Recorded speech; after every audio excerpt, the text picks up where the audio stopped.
Why is John Laurens absent from the second act of the famous Broadway play Hamilton? Hi Founder fans, Jason here, and today's founder is John Laurens. And if you're like me, you may have heard, if not seen, the Broadway play Hamilton. And the play gets a lot right about John Laurens' life, but he's conspicuously missing from the second act. But as we'll get to, there's a very good reason for that. So, John Laurens was a young man whose father was very wealthy, as we discussed yesterday, and John got his education in Europe. Actually, before he returned, he got someone pregnant and was married in Europe. But he quickly returned to the United States because the war had just broken out and he wanted to fight for his country.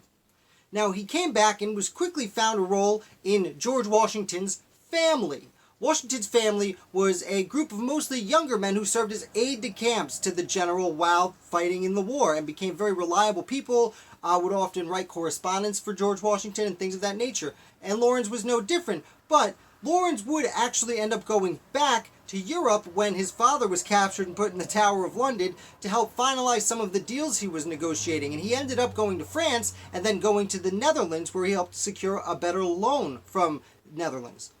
Laurens would then come back to the United States, and he actually tried to put together a group of slaves as a contingent to fight in the Continental Army, with the promise that they'd receive their freedom in return for their service.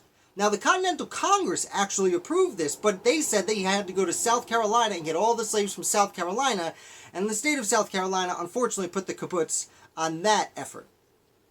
Either way, Laurens continued to serve and was, first of all, participated in a duel, as they discussed in the play, with Charles Lee after Charles Lee was saying some very negative things about George Washington, and he did shoot Lee, although both would survive.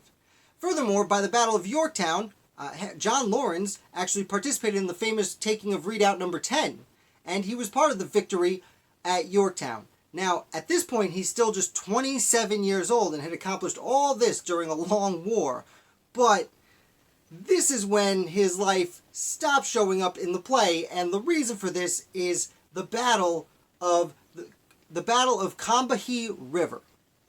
Now, after Yorktown, it still took about a year and a half before the Treaty of Paris was finalized and the war was over. I'm sorry, about 2.5 years, I should say, before the war was actually finalized and over. Now, there wasn't any major fighting during this time, but there were still some brief skirmishes between the two sides. And one day, Laurens was leading a small contingent out on patrol, and unfortunately, they met up with some British, and what broke out is called the Battle of Combahee River. It was mostly really just a little skirmish, but it's called the Battle of Combahee River because there was a major loss for the future United States, and that was John Laurens was killed in what General Nathanael Greene called a paltry little skirmish. And it's a very sad event of a potential future founder who could have played a gigantic role. He was very close with Alexander Hamilton, very close with many other future founders, and most certainly would have played a role in the early government. But unfortunately, that is the tragic ending of a young man, John Laurens. So I hope you enjoyed this video. If you did, please hit like. If you're new here, definitely subscribe. I put out videos 5 days a week. Thank you so much for watching, and I'll be back with you on Monday with another founder.